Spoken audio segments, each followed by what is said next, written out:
So now we're starting all over again. And let me go ahead now. Start. So I press the record button and we are live. Oh, so let's get today's music out the way. So Chris has that.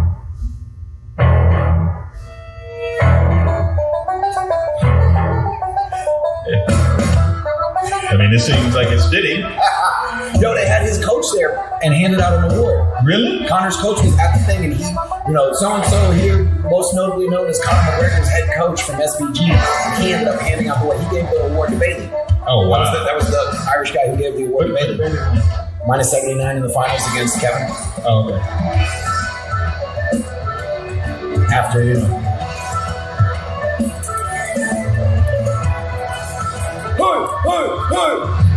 Temple bar. Yeah. Turd. All right, now I don't want to hear the music. I'm singing. All right. Welcome. Excuse me. Greetings, most honorable listeners and masters of the martial arts. I am Travis. And I'm Chris. And this is going to be an experience. An Irish experience. Yes, I guess. I don't speak Ireland. It's English. I know. Funny words. Yes. That's good stuff, man. So, how was your weekend? Well, I'm starting off with my week. Oh, week. Yeah, well, it's been a minute. It's been a week. Well, like last week, of course, Lent happened. So Ash Wednesday, and if I'm not Catholic, but for some odd reason, my Baptist family always celebrates Lent. I don't understand it, but it is what it is. So I decided to give up social media. So you guys are looking at stuff that's being posted. Technically, some things I do post just because it goes straight to the Facebook page, but most of the stuff I'm not behind it anymore. I let some good people carry on the torch while I'm fasting, in essence. So, yeah, which means I can't watch stuff that's going on online. I have no idea what's going on. Man, because I'm about to drop some things. Yeah, so, but one of the things, but there is a loophole. Did you know that? I did not. Most people do not know there's a loophole in Lent. Go ahead. So basically, it's not fun to tell you. Yeah. So Lent, you go from Ash Wednesday to depending on when you end, Good Friday or Easter Sunday. That is not 40 days. No, that is like 44 to 46 days. Correct. So the question is, where those extra 6 days come from, and that's because Sundays you're not supposed to, or the Sabbath. So you're not supposed to fast or anything on Sunday. So it's built in for extra days. So that means on Sundays, I can get on social media and technically look at what's going on, which I did do this weekend. As a Catholic, he's 100% right. Go ahead, Blake. So I went to Catholic schools. Oh, yeah, that's right. You talked about that privacy. Yeah, 12 of my 13 years. And then 2 years in college. So, yeah, I went to a lot of Catholic school. Well, actually, it was another year, too. I went to a Lutheran school. Ooh. Yeah. So that's different. Lutheran. Yeah. Went to a Lutheran school. And also with you or with your spirit? Yes. I do remember that. Yeah. Okay. All right. There. But yeah. So yeah, that's cool, man. Yeah. So that's why I get up a whole bunch of other food too. So I'm just because I took a picture of myself. I was like, I fell off. So I was like, I got to get back in shape. I looked at myself in 2017, 2018. I was like, dude. This is not the move. And but yeah, so I did that. In the weekend, I was in the house preparing for the event that we're going to talk about in a minute. Because before we get deep dive into the Irish Open, we're going to talk about that. And then we're going to save all the Irish Open in a minute because Chris is there. And when you go to these events, we find out that it's a lot more you could see and feel and understand about the actual event. You can give context. Not just results. You get context. Yeah. You get hows and whys. And And then some things that you just don't see on what's actually happening. You really have no idea why this is happening, what is going on. Yeah. So that's probably going deep majority of the pod. So I people were disappointed at Chris because he didn't want to go live and record the pod. Hey man, listen, I was on the plane. I wasn't paying no $80 to be on the plane so you can listen to the dude next to me. Yeah. While I'm trying to have a conversation. Exactly. So, I mean, you always could have gone live from the after party. Yeah. Okay. But yeah, no. So I could have. yeah, because I probably was. No, yeah, you probably could have. But anyway, no, you couldn't. I wouldn't have. I was like, no, I don't. There's too much craziness. But yeah. So you had a productive week. How was the week leading up to Ireland? I mean, to Irish, because you were out in California. I was in California, man. It was great. Honestly, I haven't been out there since I lived out there in 2015. Since I moved in 2015. I got to go out and train. That was mostly what we did. I got to stay. Kevin and I stayed with Jamal since everybody else is married. Steve married, Jack married, Raymond's married. Like, that's right. So we stayed with Jamal. But that was good. He owns. He's a part owner of a personal training gym and a fitness place, so we got to go work out with him. Trained obviously with Jack every day because Jack's a machine. Raymond trained with us, so we trained with Raymond 2 days. Jack one morning, we trained with Raymond, and a night. Got some good training, good drills in. So it was good. And y'all debuted something too. Oh yeah. Chris told me a couple weeks ago, we got new uniforms. I was like, really? It's like, yeah, we're gonna pull them out. We're gonna pull them out. Yeah, we were gonna do it in California, and then we all sat and talked about it. Like, which one's a better pop in a show? Do it in California, or we're gonna do it in Ireland? We all kind of nodded and said, let's do Ireland. Plus, we have gear. So the gear was being delivered in Ireland. So why do a partial roll and a slow roll? Yeah. That makes a lot more sense. Yeah. But I always thought that it was like, because your demographic would have been, because doing it in Cali, like it would have made just as much sense being and how big everything is out there. So yes. Part of that was though, but honestly, doing it in Chicago. We thought about it. Thought about doing it. Would have had to put a rush order on it to try to get everything situated, finished, and done. But we to the show, and it ended up being good. I like the uniforms. Got a lot of good feedback on them. They fit nice. They're comfortable, super easy and breathable. Met with a partially water resistant material, so it flushes out that water better. Okay, it's good. Yeah, you'll be doing a review on that. Full product review. Yes, coming up on that. One thing I like the fit. Okay. The pants fit, I was curious about. Joggers? Yeah, I was curious about how that feels and kicking in that. So I was like, because of the material, it moved like you didn't even feel it. Like it was fine. Like you were naked? No. But it felt like you were kicking in a little bit more form-fitting rec pain.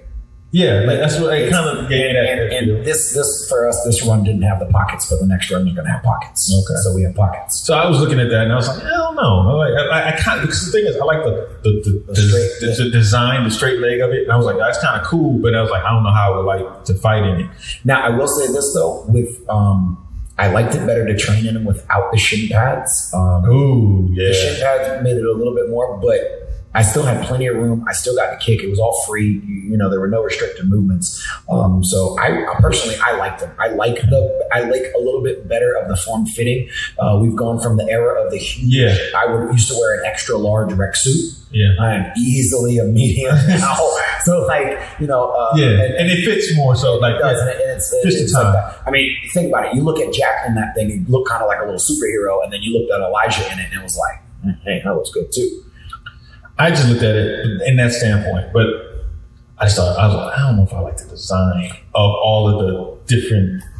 The look, it was like the NASCAR placement. Yeah, it was a little too much for me. Like that part, I'm like, but if you're getting your own style, it's the first. Well, it's again a first run, letting everybody know who and how and what, and then obviously as we do, because part of that is the material is all the same and everything is fully sublimated. Mm-hmm. So you can get on or off whatever it is you want. So we have artists that can do designs, or you guys can send something and an idea and clean it up. When I saw it, the one thing I would have changed as far as the structure of it was the V-neck versus the crew neck. Because especially for you guys, your logo is like a V, like a medallion, so it kind of looks like you should have that part that could be symmetric. I thought it was a V-neck. When I looked at it, I thought it looked like might be a curve. But I'm looking at it online, so you know what I mean. So it's a little different. So, but it looked like more of a crew than it did a V, but that's the only thing I would add to it. Like, all right, it'd been that. But other than that, I was like, all right, so they got their gear out. They got their no, it's a slight V. It's not a hard V. Okay, I see. It's a slight V, so it's a little bit more fitting around the neck. Yeah, but it is. But I get what you're saying with all the especially with how it looks as it's been down. It just kind of fits a little bit better with a little bit of deeper V. I get that. But anyway, there's nothing uniform talk. Your product review, you discuss all that in the company. I will say one thing. You know my favorite part about our gear? It's a free thumb. There is no attachment for the thumb. So you can actually move your thumb. You can open your hand to check and move stuff. And you don't have to block a kick and then let your thumb come out of the thing and have to say, time, I got my thumb out. You can actually make a real fist. Make a real fist. Make an actual real fist. Yep. All right. So get into it. No. So first thing. So one of the things I've been working on in the last 2 months, basically, is starting to prep for my event. Hold on, let me go ahead. Yeah, so I'm having an event. Oh wait, I moved everything around. Hold on. I did. I deleted so much. Oh, when I got off social media, I deleted. Oh, you deleted all I deleted the apps. Like you have to. Yeah, you have to. Otherwise, it's temptation. Yeah. So April 11th It's going down here in Atlanta. It's going to be Georgia versus South Carolina. We did this 4 years ago. It's a revolutionary idea that I don't think anybody's done it quite the way I'm doing. Not the way I'm doing it. Not at all. And people have been, and the people who participated in it last time was Blake Spence, Lucas Allen, Kevin Walker, Hope Hamilton, Wayne Easterling, Michael Williams, Team ATL, Trey Lazenby, and it hosts other, like juniors. There's a lot of people that ended up competing around here, and it was actually got kind of crazy. Like, man, it was live. Like, it was ridiculous at that thing, man. People came out the stands and standing on their side. On their side, behind South Carolina, and their whole audience, like 9 rows deep, and then Atlanta, where Georgia was behind them. Man, the energy in that room. I was a corner judge standing there. This is cool. Yeah, so we're doing it again. People have been asking me if we're going to do it again. So yes, April 11th, the day before Easter. The people who are competing. I'm going to be approaching this weekend at Tony Young's tournament. About and filling out the rosters of the teams. I got an idea of some people, and then certain people. I have no idea what division I'm gonna put in there. So people in some of the juniors and some of the forms and weapons divisions, but it's a great time. So you'll see a lot of promotions that's going to be coming out about that. So a lot of this I've been dealing with quietly. Yes, just trying to get all my ducks in a row with this event.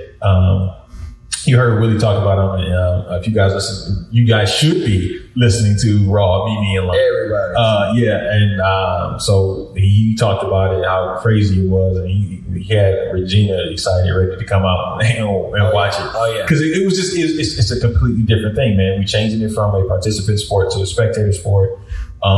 And it's just different. Like, it's a completely different feel, vibe, and it's a great thing. And I'm taking it to other areas too. So stay tuned. Yeah, I even say it right now. Like Detroit versus Chicago, that's coming up. We are already in negotiations with some venues and things up there, and there's two other fights that I want to do this year alone. So this one, the support we get here in Georgia and South Carolina allows us to do the other 3 events. Because I'm putting it out there. I want to do 3 more events like this, taking it across the country, doing this. So yeah, and I've been talking to different sponsors and vendors. So I'm going through the whole bag, trying to do everything possible to make sure that this thing is a success. I got Chris and Jeff Doss and my brother are all helping out tremendously. I got some other people. Jamon, if you don't start making those phone calls like you said you're supposed to do.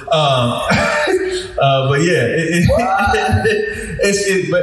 is like people are. You'll be hearing from me or Jeff or Chris or Jermon or my brother about it, and so yeah, that's definitely emotional for that. But man, it's gonna be cool. I can't wait for Georgia versus South Carolina. Like I said, I was super excited to be a part as just a little helping hand as a judge last time, and really getting to I literally just left a meeting to come up here talking about it. Yeah, like talking to people about it, and young lady, she's supposed to help me out in different ways about what plugging me around the city, basically. Yes. I have a couple of things that I would like to run by you after this.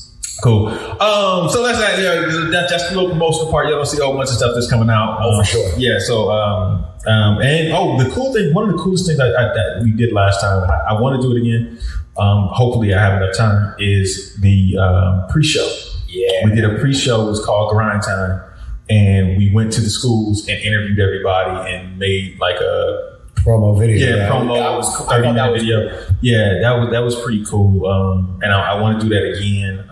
So I'm trying to hurry up and get the logistics down so I can start traveling and going to and really interviewing all these people. So yeah. So let's keep your eyes tuned. Yes, keep your eyes tuned. Just to social media that he's not on, but we gonna let you know.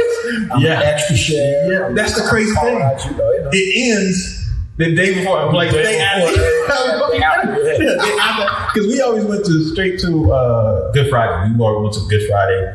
And I remember asking my grandmother all the time, like, yo, can I eat now? Can I eat this? And she's like, no, you got to wait till 3 o'clock because that's when Jesus died. And I was like, okay. So I just sit there looking at that cuckoo clock till 3 o'clock. So I can go ahead and eat some sweets or something like that, or cookies or whatever it was I gave up, man. I remember that. Man. That's crazy. I'll never forget those days as a kid. Yeah. Did you give up anything? What? Did you give up anything? Yeah. What you give up? I gave up ice cream. Ice cream? Dude, I'm going to let you know right now. That's your thing? I eat ice cream 7 days a week. Why? I love ice cream. It's my vice.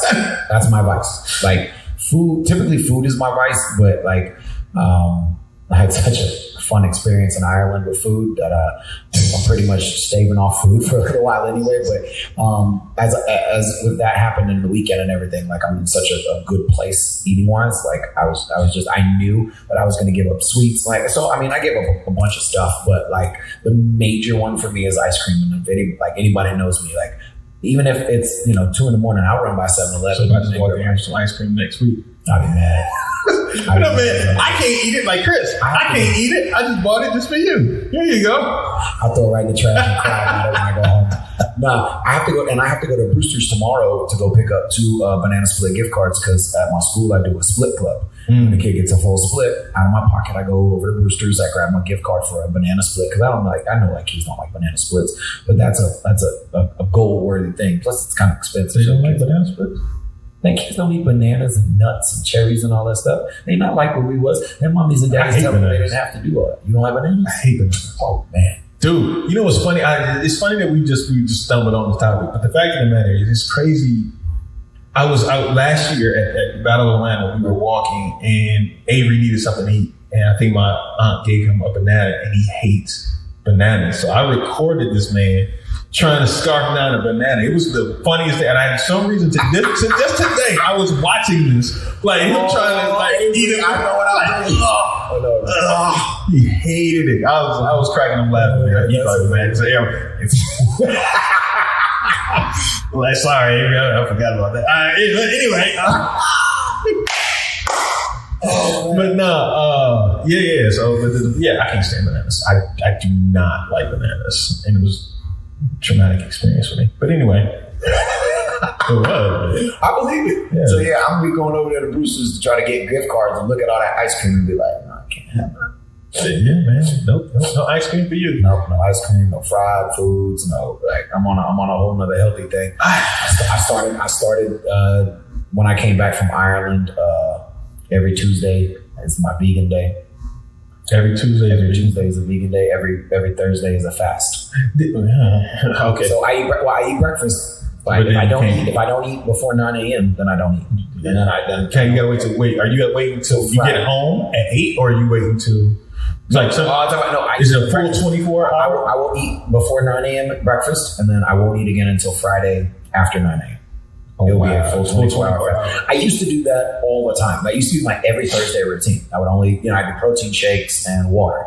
And that's my Thursday because it's a good flush. It's a good way to clear out and get a full days without that. Yeah, I don't have that problem. Switching over to vegan on Tuesdays. So all salads and, all that stuff.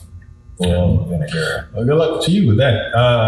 But see, that's the crazy thing. Like people, y'all gotta do that type. I can't do that. You gotta eat food to gain weight. Like, yeah. Well, no. I have an irritable bowel syndrome, so I can't do that. No. Like I can't do that raw food or any of that like stuff that's supposed to help you. Nah, that's not my problem. My problem is like, hey, you eat this, you ain't gonna stop. So it's I'm the other way. Like, right. So I have to like you restrictive.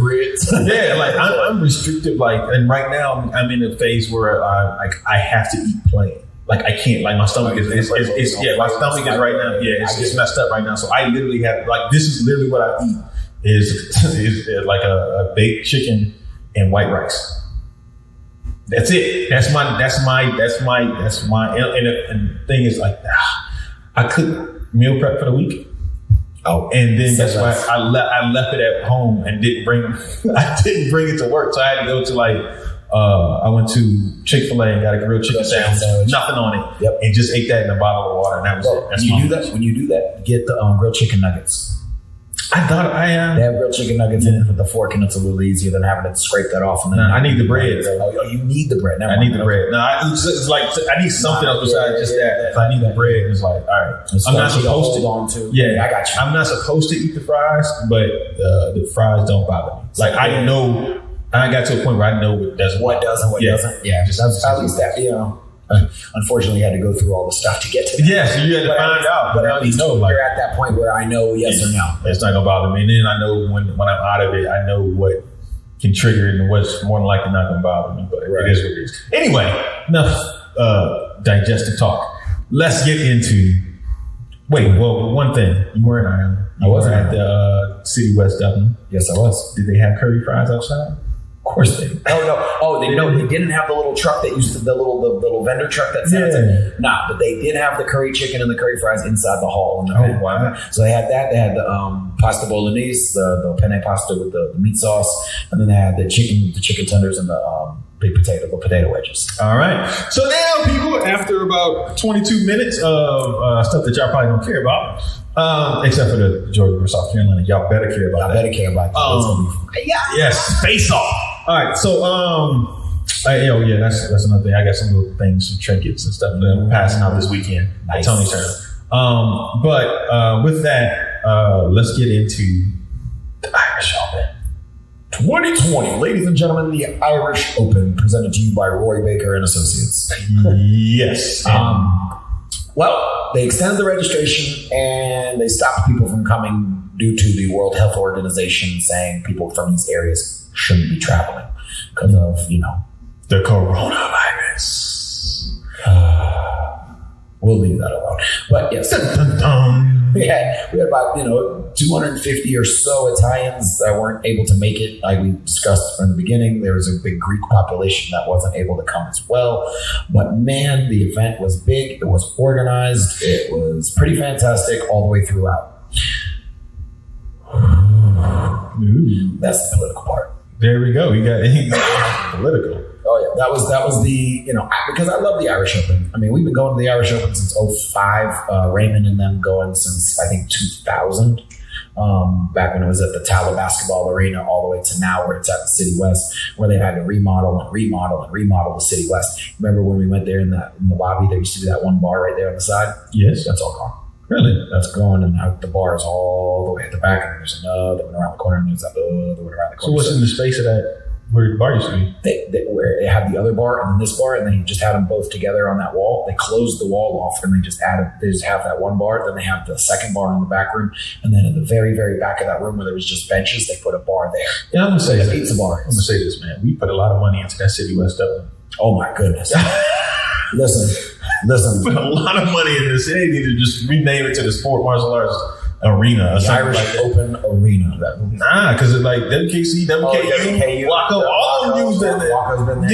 Yeah, like anything in Dublin, anything in Ireland is City West, and like we put a lot of money and a lot of people came through there for them to be revamped and stuff. So they need to rename it to the Sport Martial Arts thing or something. They probably should. Yeah. But yeah, no, it was cool. Thursday we got there. We had our seminar. 2-hour seminar. The Paul Mitchell Forms guys had a tricking and seminar. What did you yell at me? You said JP? Oh, man. You said Paul Mitchell, but anyway, JP. I said, they don't do that one no more. They don't do it no more, huh? Bro, they do a different one. What did they do? It wasn't the JPM. Woo. Yeah, that one. Woo, mother. No. They did something else because the Forms guys screamed something. And I was like, what was that? Yeah. Okay. They still did the woo, but they did the 1, 2, 3 JPM, woo, something like that. It was a different one. Yeah, I do know different. But I got to spend some time with Steve. Babcock was there? Yeah, Babcock was there. Really? It was Alex was there. Aiden, Danny. Lane was there? No. Oh, you said Alex. Alex, Mancia. Yeah. Jackson Rudolph, Aiden, Constantine. Hey, I like him. I hung out with him a little bit. I like him. And then Danny. They were all there. Yeah, they were all there. They did the seminar and they competed and did stuff. Jackson did a demo. And What you talking to Steve about? Just life. Steve's a good dude, man. They just be talking. Nah, Steve is. We got to talking about new school, old school. We sat next to each other in the finals and just kind of hung out. And That's right. I did see that. I do think I remember seeing when you took the picture. Yeah. I do remember. I think so. But okay, I'm curious. Okay. Besides Justin, who's left? Alex and Mike Jefferson. For your fighting squad, for the fighting squad, because I'm pretty well. The Hungarians are done. Okay, I was about to ask you, like, are they done? Gumby did not compete. He was not even there. Tomas was not even there. Richie was there and competed. Alex Perez was there and competed, but he didn't come. He's never come over here. His style will not translate to America very well. And that was it from the Hungarians. That was it. It was those two. A young kid, and they borrowed a Greek kid to fight against us in the team fight. So there's only 3 Corelli guys, Alex and Richie, and then a younger guy, and then a guy from Greece. It was pretty good, actually. But yeah, so that leaves up a topic. What? Are they done? The whole Corelli team? They got to reload. At this particular juncture, they have to reload. Well, yeah, they got a bunch of young kids, like Roland. Yeah, but how young? Like 14? No, Roland's got to be 16 or 17. But he came over to the States and got smashed. So that's what I'm saying. So they have to, like, when you really think about Isfahan wasn't even there. Isfahan wasn't even there. Really? Christian was there as the head coach. So that's what I'm saying. Like, if you really start to look at it, like, when you see school teams that are really good, at some point they end up, are they going to retool or not? And this is an interesting concept. Yeah. Well, their girl won. The girl that won openweight.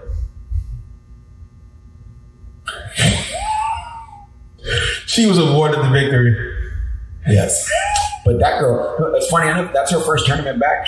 Like 3 years ago, she completely blew out her knee. And she had surgery, and that was her first time back. She fought really well to get there. She beat Elise. Okay. All right. So she won, I guess. Yeah. I thought Lily was going to win. Listen, watching those Final Four, I had all kinds of money on Lily. Yeah. I had all kinds of stuff on Lily. Steve and I were talking about, I was like, Steve, she can win. If she can get past the Slovenian with the leg, who's got just as nice as leg as her, which of course she timed and then threw the body blitz and squeaked that out and won that. And then I thought it was over. I was like, oh, she's gonna kick this girl's head off. I thought she, and then the headbutt and broken nose, fractured nose, and yeah. But honest to God, I knew as soon as it hit, she ran. I was like, oh God, I think her nose is broken. No. What did she get hit with? I didn't. It was either a forearm or a head because they both came in with body punches at the same time and met in the middle. Yeah, I thought that because she won juniors too. Yeah. Oh, yeah. Yeah, so she won juniors. I was thinking like, okay, Minus 63. She's about to sweep the whole tournament. Because Elise lost to the Hungarian. I figured it would have been Elise and Lily in the finals. Knowing who the other women were there, Bev didn't fight. Evelyn fought but lost. Didn't look super great, and she fought well. But Louisa didn't. She was retired. I was gonna say, yeah, she wasn't there. Lulu was retired. No, she announced her retirement after last year's Wacos. Okay. Morgan didn't go. Morgan didn't get to make it. Avery didn't. You know that was a. It was a whole other thing. Yeah, that was sad. So I remember texting my uncle before. Yeah. I asked him maybe like Wednesday or Tuesday, and like when are y'all flying out? And because his birthday was on that Thursday, and they were supposed to leave out like Wednesday. And when I texted him, he was just like, "No, it was canceled. We got to fly out the next day." And I was like, "Oh, all right." So the next day, I texted him happy birthday and talking to him, and then next thing you know, I was like, "Where are y'all?" And he sent me a picture like, "We still stuck here." It's like, "Why are y'all stuck?" And he was like, "Small plane and big winds." And I was like, "Go on the island. Why are you on a small plane? Like, what are you trying to do?" They had to tell me, like, breaking down the story. Like, where we're trying to fly to. They were still in winter, just kind of sitting there. So I was like, all right. Because I texted him happy birthday too. So at that point, I was like, "I'm gonna take the train to Toronto." I figured. Well, see, when I hit him with the happy birthday, I figured he was going to be in the sky and he wouldn't hit me back. And then immediately he was like, "Oh, thanks, Chris." And I was like, "Yeah, just what are you doing? you got Wi-Fi on the plane?" Like, no. And I was disappointed with that, but yeah. So and then I guess we'll go back from the recap after Thursday's seminars. We fought Friday for teams.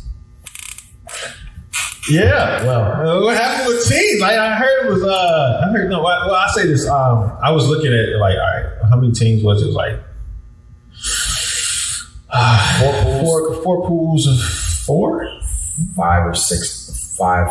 Some rings had 4, some rings had 5. Okay. I looked at it and I was like, all right, it was around 20 teams. So it wasn't bad. Yeah, so I remember looking at it and it's like, all right. Our pool was by far the hardest pool. They be doing it. We had the Hungarians, top 10 USA A team, and then us, plus the Irish team and another. Yeah, the first thing y'all fought was like the Irish team. Ireland. We fought the Irish team first. We fought the English team next. And then the Hungarians beat top 10 USA A team. I thought y'all had to fight top 10 USA. Not their A team. They had 2 teams. I thought somebody said y'all fought the USA team. No, Hungarians. Like I could tell, I did not watch because I could not watch. Hungarians fought and beat the top 10 USA team. Top 10 USA was. That's right. Because it was with Bailey. Yeah, Bailey didn't have a good outing in that one, right? He fought Alex very soon. Alex switched him. Yeah, because in overtime or something like that, right? Yeah. It was because their A team was Enrique, Troy, Tyreek, Bailey, and then their alternate was Blake Spence. Okay. And the Hungarians beat them in overtime. It came down to tie score and then overtime, and then it was Bailey versus Alex at the end. Yeah, and honestly, it was like body shot. I mean, body jab. And Bailey at that day was only throwing either a reverse punch or a dive bomb back fist to the head and got underneath. He didn't make that quick enough adjustment to the body jab. Mm-hmm. Next day he did pretty well, and then obviously Saturday night he did really well. He won, but yeah. For that part, that was one of the differences that I saw, and so then it came down, and then top 10 B team was Henry Lamb, Trent Spence, Jason Latona, Hector Solari, and El Java was their alternate, and they ended up beating the top 10 German team with Toli and Timmy. No Roman. Romy didn't fight this weekend. No Roman Brundle, and then they fought that, and then so they won their pool, and then they beat the other team, and that won the other pool, and then it came down to top 10 USA team and the All Stars. We buried the lead. What lead? Because 4-5 came out. What? 4-5 came out, man. Came out of retirement. Rocking 4-5. He came out. No. I'm going to tell you how we did it. That's still 23 with the baseball year. It was 23 with the baseball year. It ain't 45. We literally had that conversation.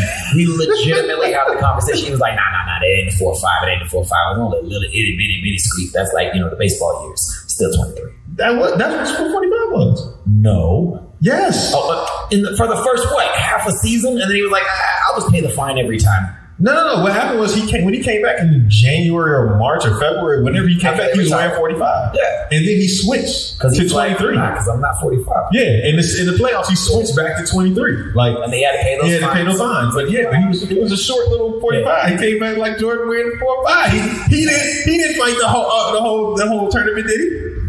He fought teams. Exactly. Did he fight each team match? Yes, he fought every team fight. I thought he missed out the first one. No, because and only because the rule in WACO, it's not like in NASCAR. Once you swap your alternate out, you cannot come back in. So, but the first fight was y'all didn't use him, right? Yes, he did. He fought all 3 fights. I didn't think y'all fought. Somebody told me that he didn't fight. He didn't fight the first round. He fought the first round. Okay. He fought Anchor first round. He fought Jay Daniels. Okay. Who fought Enrique Latona in the finals of minus 70 or 69 kilos. So see, he still came back. It was 3 fights. Only 3 fights. Yeah. It would have been 4. And then, but it wasn't 4. The 4-5. He came back like Jordan with a 4-5. I'm sticking to it, man. You did. So if you don't know what he's talking about, Raymond Daniels came out and did team fighting. So the All-Stars won teams. The 4 fighters were Jack Felton, Kevin Walker, Elijah Everill, and Raymond Daniels. I was the alternate. Yeah, I was going to say an alternate was there. I was there. Christopher Walker. Yes, sir. But yeah, no, it was it was good.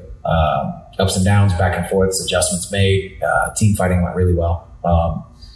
It did until the end. All right, let's get to it. What? We here now. So wait. First, before you get to that, that means you guys had to fight Kirali, right? Or yes, Kirali, whatever. The Hungarians. Yes. How did that go? I mean, y'all won, but I didn't see it, so I'm just curious. Man, it was some funky stuff. It was back and forth. This is where Jeremy Roque put up a post that cracked me up. I want to apologize to all promoters, to all NASCAR fight judges. I always talk about how bad the judging in NASCAR is, but oh my God. Now, in teams, in our ring, they did not have the A-list judges, which is wild because you only have 4 pools for adult male teams. You put the best judges in those 4 pools. We didn't quite get that. So there was a lot of bad calls being made just based on rules. So one of the major things that we took away is you kick, what do? Parry, hook and parry, right? Sweep, whatever you want to call it. They kept saying that was a grab.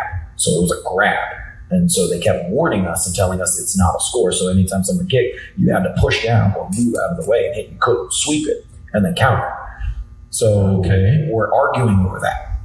While we're arguing over that, they're yelling at us to not argue. And then they're stopping the match to explain and to argue so that the length of time for these matches were a 2-minute match that went 4.5 minutes. Y'all were that team. We weren't that team.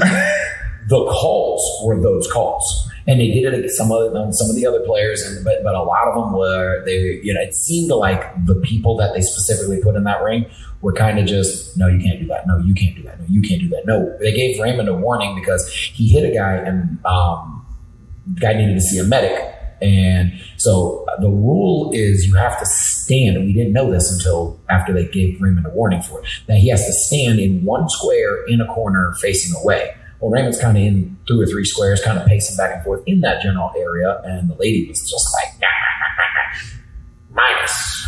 Like, for what?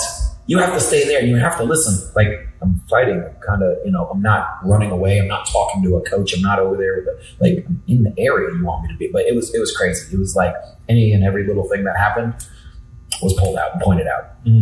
But so that was one of the funny things. And yeah, it was a little, y'all won. Yeah, we ended up winning. Yeah, of course we won. Yeah. No overtime. No overtime. It was just like y'all won by like 4 or 5 or something. I think 3 or 4. Yeah. Okay. All right. Starting to get close though, because a couple of the matchups. Who was tight? Kevin didn't do well in that matchup. He got swept and then lost his matchup. Elijah came out with gun smoking. He beat Chris Aston. That's who their other guy is. Okay. Corelli has Richie, Alex Perez, Chris Aston, and they had the Greek kid. I forgot Chris Aston was on their squad, even though he's English. Forgot about that. And so Elijah smoked Chris Aston. Well, they're training partners. So they're like, matchups, boom. And then Kevin came out and fought the Greek kid and kind of went back to a wash. And then Jack and Alex, and then Richie and Raymond, and it came to the win. Little things are getting close, but it came down to the win. And then there were no finals. Why?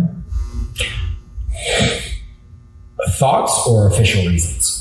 Both. Okay, we'll start because this is where.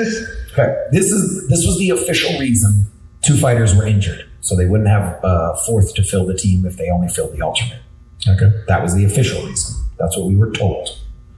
That's what I was told. So they gave us a few different options on how to proceed. You can let them pull up whatever alternates they want, do an exhibition, and we still take the money and win.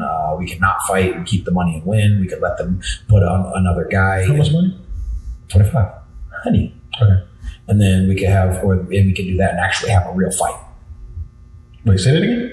So there were 3 options. We win, no fight. We let them get alternates, we keep the money, and we fight for an exhibition. Or we let them pick up an alternate or 2 from anywhere in their squad and actually fight them for the money. So we still had Grand Champion the next day, which is kind of like, no, why? Why go up there and do that? But so their 4 fighters were Jason Latona, Henry Lamb, Trent Spence, and Hector Solari. Their alternate was El Chavo. Mm-hmm. Jason Latona got hurt. I saw him being wheeled in one of the little Irish stretcher thingies. I asked Enrique, I was like, is he okay? He was like, no, he popped his knee. So I knew that early in the day. So I figured, okay, well, Jason might be out in case, depending on how rough it is, but El Chavo will come back and fight. So that'll be your fight.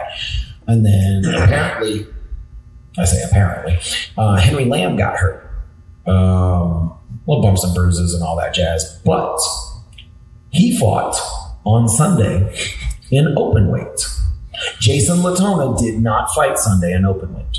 So again, you have one injury. One guy who fought on the next day, he couldn't fight Saturday night, but he fought on Sunday. And then Java was their alternate on paper and their alternate. So they had 4 fighters. So my personal belief is not the fighters' belief, but I believe somebody in their management department decided to not have that fight happen. It's my belief. Why would you think that they wouldn't want their fighters to fight? You have the Young Guns versus the All-Stars. And? Can you get better? Okay. I believe that I'm saying, can you get better if you get in the ring and fight and you're a young gun? Well, you're learning I believe because of there's a little rivalry there. Yeah. There's a huge rivalry there, but due to that, I don't think that they would want to send their B team up against our A team in that setting. Because honestly, think about it. Hector fought very well, made it to the Final 4. Awesome job. Henry's a decent fighter. He's a good up-and-coming young guy. Trent's a good fighter, very young guy coming into his own. And then, what else do they have? Charmin? No, Java would have been fine. Yeah. Java would have been fine. But the other one was Latona, Jason, who fought fantastic all weekend. Jason and Enrique fought pretty darn good all weekend long. It just came down to... So basically they wanted to switch out Blake for Henry. No. They kept Henry. They'd have been very happy to keep Henry. What should have or probably would have happened, they would have switched out Blake for Jason. Because if they would have got that opportunity, I think they would have had Trent, Blake, Java, and Hector Solari, and I think they might have fought with that. Right, that's what I'm saying. So, Trent. Wait, say it again? It was Jason and Henry Lamb were hurt, so it would have been Trent and Hector were the original 2 on that team, plus El Java, and then they probably would have picked up Blake. Right. So that Henry would have been the person out. Henry would have been the person out, but Henry was the dude that fought on Sunday. Well, yes, but So that's there. But I'm just saying, right? They would have had Blake. They would have probably been Blake and Java versus and Henry, and unless they wanted to try to take in, Ty or Enrique or some of the others to fill in that spot. But it was kind of a general consensus of the tournament, like, why didn't you fight?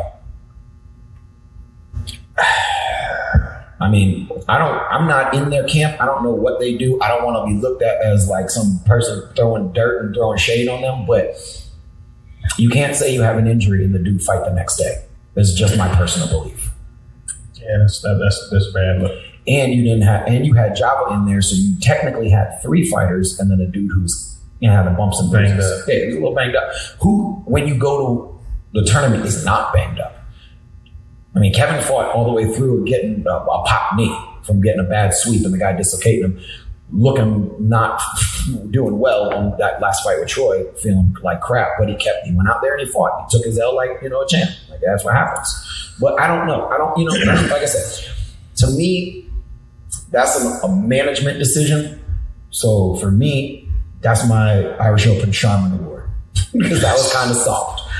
I guess that Jason was injured. He did not fight on Sunday. I hope nothing is wrong with him. I hope he has a speedy recovery, and I wish him well. And you have been a proponent and cheerleader for that kid. Oh, Jason I love those 2 kids. I think they're amazing. I got to speak to their father this weekend. Nice guy. Got to have a little bit of a conversation with him. So, like I said, this is not a fighter's thing. I just think that decision was a soft decision. You fight on Sunday, you can fight Saturday night. Java would have been more than willing and very able to step into that 4th role because Jason seems to be legitimately hurt. And again, I wish him well. So that's kind of that for me. Moving through, it was crazy. Nighttime finals on Saturday were small. They only had 3-point fighting matches. And there's a light contact? They had some light contact matches. They had Jackson doing a bow demo. They had a couple of full contact. Jackson wins? Who won that? Like, what happened as far as form goes? I think Danny and Aiden won. They're the ones that won the money and stuff. Okay. I was curious about that. I don't know. I only went up there once, and when I went up there was the Team Unite people. I don't know what country they're from, but there were some kids from there performing, and they were pretty good. They're getting a little bit better, but it was small. Yeah. Forms were small. Forms was always small. No, a couple of years ago, Forms was huge. I went up there. There were 3 rings for Forms upstairs. Really? And there were like, not always the super NASCA level people, but there were 9, 10, 12 people in almost every single division. There were a couple of divisions up there with 2 or 3 people this year. Mm. Well, I just think overall, in general, overall, it was smaller. I think there were like 100. I think there were only 100 in the open weight division. Typically, we're talking 250, 300 people in this division. And obviously, a bunch of people bow out after Friday and Saturday's competitions. And people but, oh crap, I got Raymond first round. I'm going to bow this one out. That happens a lot. Yeah. Well, but yeah, it was a little bit smaller. Props to you for the hoodie ruin. Oh, you know it all weekend long. CTE all weekend long. I had 3 dudes come up to me at 3 different times. A guy from the UK come over. Hey man, I've been listening to the podcast. I just started it last week, but I'm like 4 episodes in, bro. I love what you're doing. And then another guy came up. Hey man, you guys do that podcast? Are you guys going to do that here? Oh man! So I had 3 different people come up to me. Wow! I did look at the demographic, and I saw some people who were over there on that side who were starting to pick up some things. So I'm like, yeah, we doing it, baby. Yeah, it's coming, baby. Worldwide. All right, so Saturday, who looked good in the division? Because once again, I did not see anybody compete. Right, so divisions were crazy. James Poor looked great in minus 69. He ended up losing to Jay Daniels in the semifinals, the guy who ended up going into the finals to fight Enrique Latona. Okay. That was a close fight. It was like a 1-point fight on some last minute crafty. J1. Yeah. And he's from the UK, right? He's from Ireland. Okay. Jay Daniels is from Ireland, and he ended up, he beat James Poor in the semifinals and then lost to Enrique Latona at the nighttime finals. Wait. Oh, you were still talking about James and Jay. You were still talking about James Poor and Jay Daniels. Yeah. Enrique beat Jay Daniels. Enrique beat Jay Daniels for first and second and minus 69. Okay. That's what I was trying. That's what I thought. Okay. Minus 74's weight class came down to first and second, the same final that we got for the Grand Champion final. Elijah versus Jack Felton. Elijah Evero versus Jack Felton in the division, and it was a 2-point difference. Okay. Close calls, different things happened, but it was a 2-point difference. Mm-hmm. The most notable thing that I saw in all of the tournament. Okay. And it's the craziest thing because we've had this conversation. Who has the best year? Who's the best fighter? Who's the best lightweight? Bailey and Elijah fought in minus 74 and minus 74 in the division. Mm-hmm. Both Elijah and Jack only fought minus 74. They didn't do both weight classes. Elijah 10-point spread Bailey. And I say 10-point spread, it was 2 2-minute rounds, and it didn't make it out of the first minute of the second round. He was up by like 8 in the end of the first round. So for me, right now, that conversation is kind of dead. And I did find out Bailey has beaten Elijah once. In division, the first year Elijah ever came over for the U.S. Open. Which is where I'm about to go. UK soil versus European soil versus American soil. Yep. So now they're 1-1 in America, and it's 0-2 in Europe. Yep. And the 1-1, Bailey won by like 2 or 3, and then Elijah won by like same thing, 3 or 4 in the U.S. Open nighttime finals for the open weight. Mm-hmm. So go ahead. And that's with no 2-point body kicks, and basically Elijah doesn't kick. Go ahead. Well, we'll get to that in a minute. Because I was going to get to that in a minute because it goes to an overarching theme I have that I'm curious about. And I would love to hear because we're going to discuss the UK. Connor McGrinty won minus 89, I want to say. Oh, that's right. I did see him. Connor looked really good. Shout out to Connor. Brian got third in his division minus 80. I think in the same division. 84. Yeah, he's in the under. Yeah, he got third in his division. Looked really good. He had a pretty good weekend. Luis got hurt. Gonzalez? Luis who? Gutierrez from Proper as well. Yeah. Proper didn't have a team due to Ricardo and David not being able to come from Italy. Yeah. So they had Connor, Luis, Brian, and then I guess Colocho got there, but Colocho got there I think late. Okay. So Xavier went, he got third. Congrats to Junior's son. He did his thing, man. He looked out there good.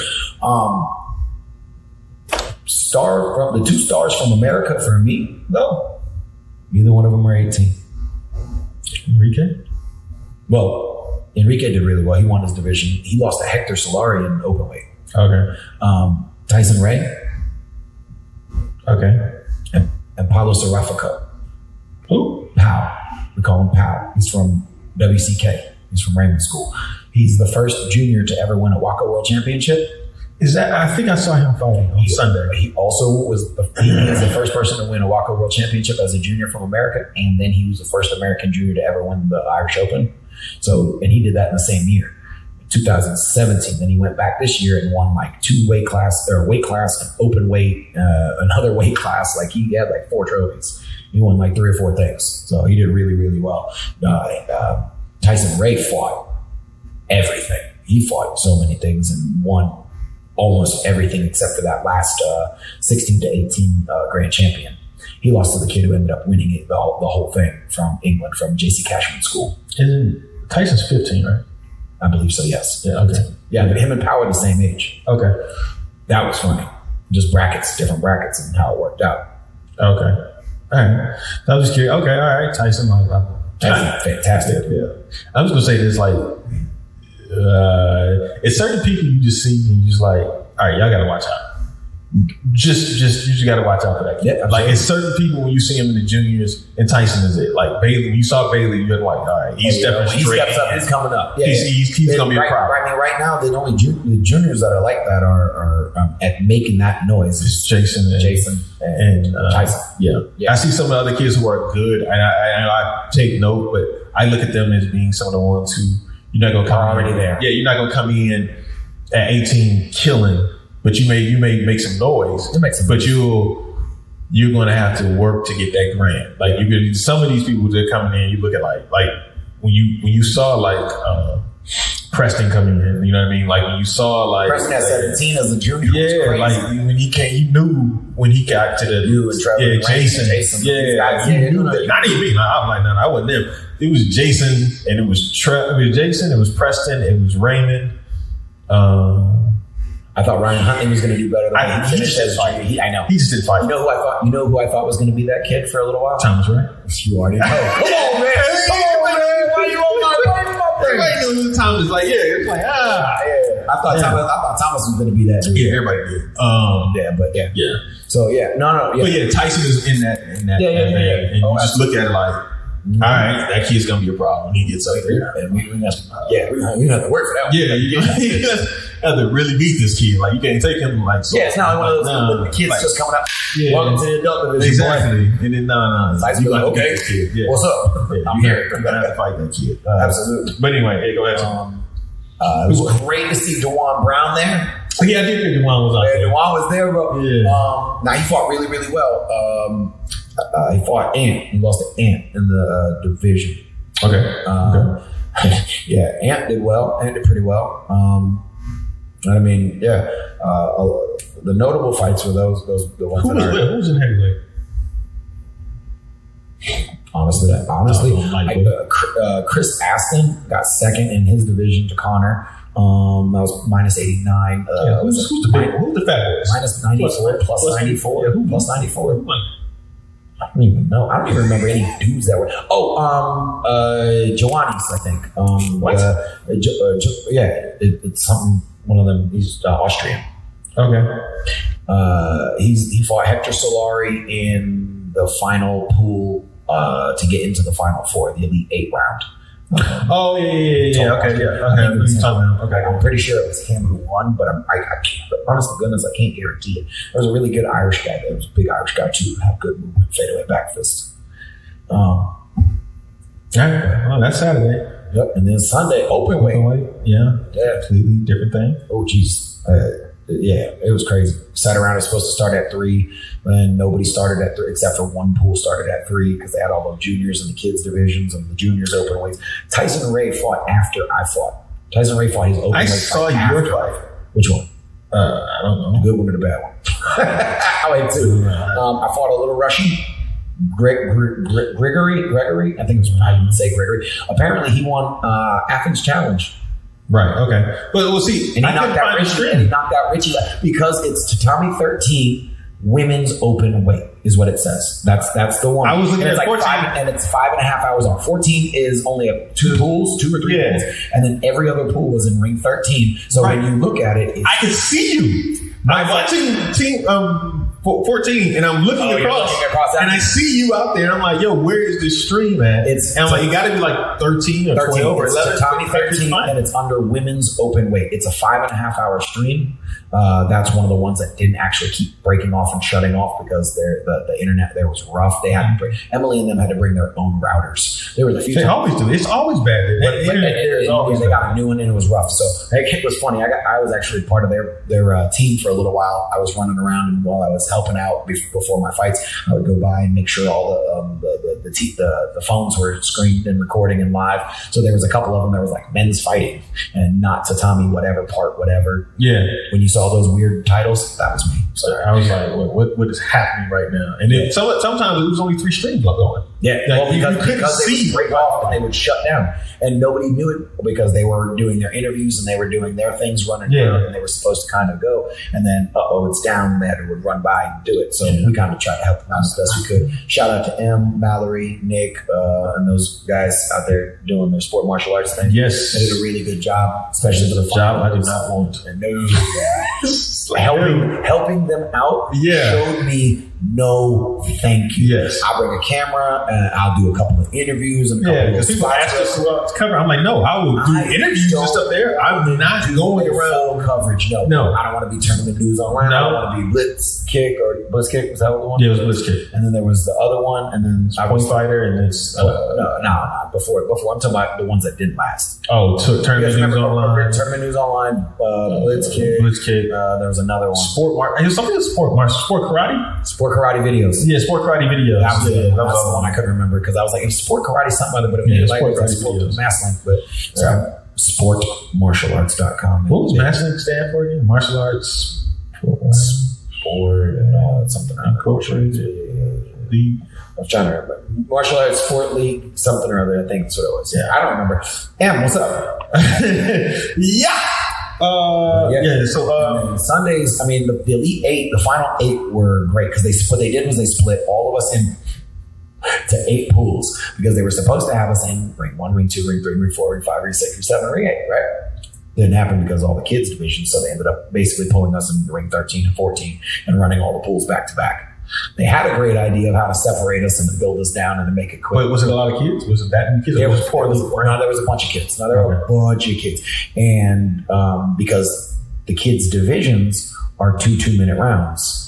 And there were, 25 kids and 8 kids and it runs. So, I mean, which is the joy of that sport. 2 2-minute rounds for your weight class division. 10-point spread. You got to be in shape to fight. If you're losing by 2 points, it doesn't matter because you've got another round to do that. It makes you really feel like you've had an opportunity to fight. We were trying to petition to do, all right, well, if we're going to do a 1 round for open weight, let's make it a 3-minute round. So at least make it an exciting fight. And we were voted down pretty quick because they already had their rules in place. But that was kind of our thing. We were trying to get it to be that. And we're like, yo, make it 3 3-minute rounds in the finals for open weight. Instead of 2 3-minute rounds?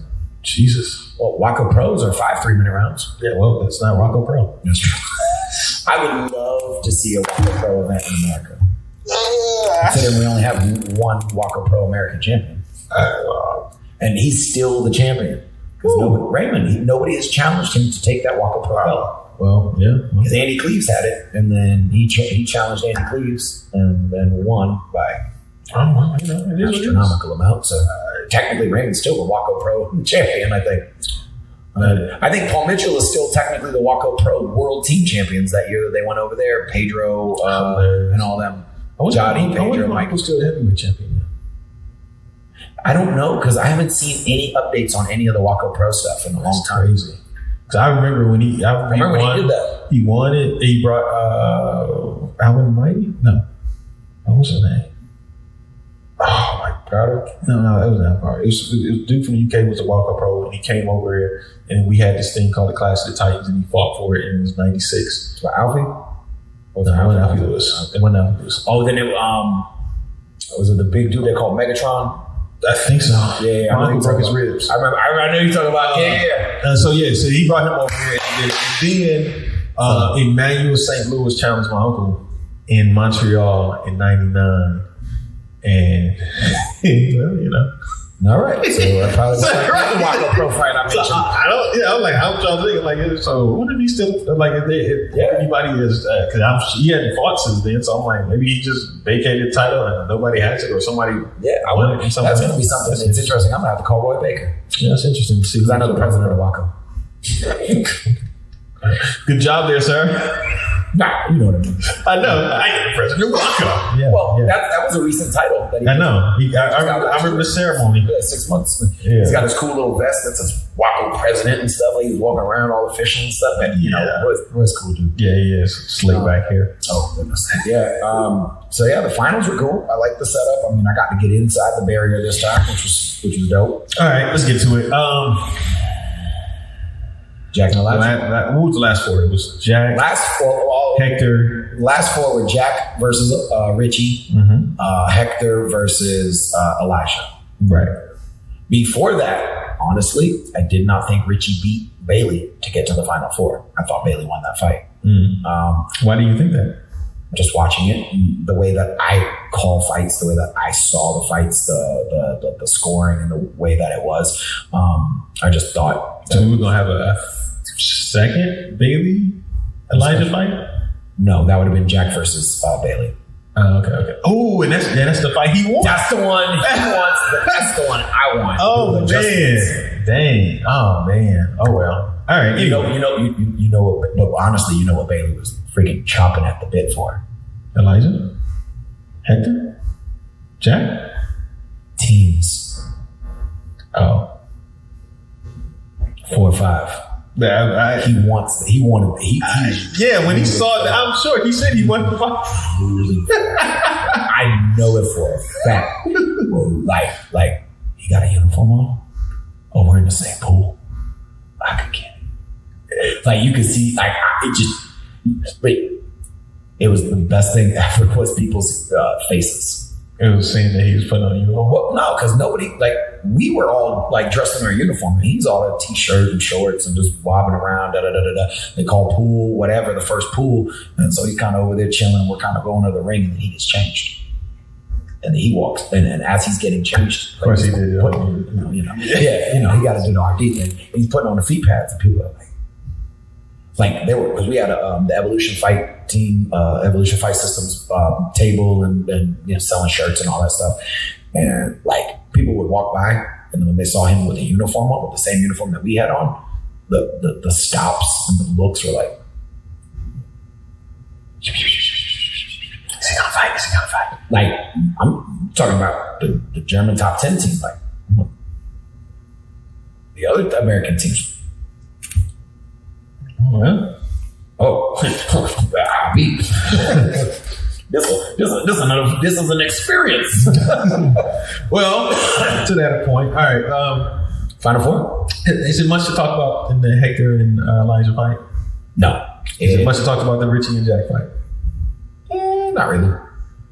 I mean, it's a typical European versus American fight with the Richie, and I mean it's Richie. It's Richie's fight style. Yeah. Evade, move, step in with the body jab, fade away with the body jab. Every once in a while, step in with a body punch, throw a leg up there to miss and stuff, throw a 540 to fall on the ground and not get scored on. Jack was calm, patient, fought the angles. It was a close fight. It was a good fight. Lower scoring.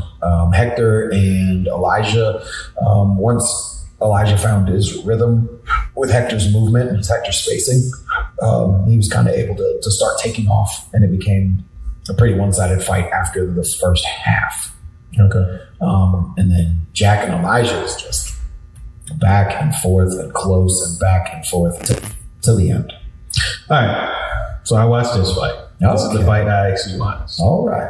And there's a few things I took away from it. All right. Well, number one, let me just say this. I was actively cheering for Jack. Okay. The moment that it came out that y'all said it, and I saw it come through on my phone, I said, "Let's go, Jack!" Like that, because Jack has been the runner-up to this doggone event for so many times. Not to mention the diamonds, the US. I just wanted it for Jack to win. Like, you know what I mean? Like a major event to just cap off his career. I really wanted Jack to win this fight. So when I was watching it, I had a revelation. Okay. Father Time is undefeated. No doubt about it. And the reason why I say it, if you watch it, he does not look bad. No. He doesn't look like just completely, but there is a half of a second that in reaction time and your push off that most people won't even see. But if you really are paying attention, he was just a little bit slower. That's one thing. He was just a little bit slower on his reaction time to Elijah, on his reaction time on a lot of stuff. Now, he'll catch him, and it'd be times when he catches him, and it'd be times when he gets off, blah, blah, blah. And that's what the fight was. Right. But that half a second, it just, you don't even know it's there until, it always makes people feel like they just fell off a cliff at some point. Like, oh my God, last year he was killed. But it was a half a second that already started to creep. And now it's only like, instead of a half a second, it's three-quarters of a second. Now it makes it look a lot worse than it was. And now it's just like, oh. So when I watched that fight, That's what I saw. Because it was times when Jack would take off and Elijah was already way out, had already reacted and was already responded. And it was just like, he's missing it. But the other thing I thought of when Jack was fighting, he kept throwing the front hand first. And Elijah was keying off of that front hand movement. So as soon as that arm started to come out, he was out of there. To Joe throw the jump back fist. And I was looking at that like, Jack, you gotta stop. I wanted to scream like, Jack, stop throwing the front hand first. Throw that left hand first because it's the change of the pace, blah, blah, blah. And you can see it. It was still, if you watch it, it's very entertaining, it's very close. But I always felt Elijah was in control of the whole match. Even when I watched it, I just felt Elijah was in control of the whole match from the stream. In real time, they look different, but when I watched it, it looked like Elijah was just in time. He just looked like the faster, better reaction time, and just a younger fighter, a hungrier fighter, ready to. It definitely appeared as he was the younger of the fighters. Yeah. But yeah.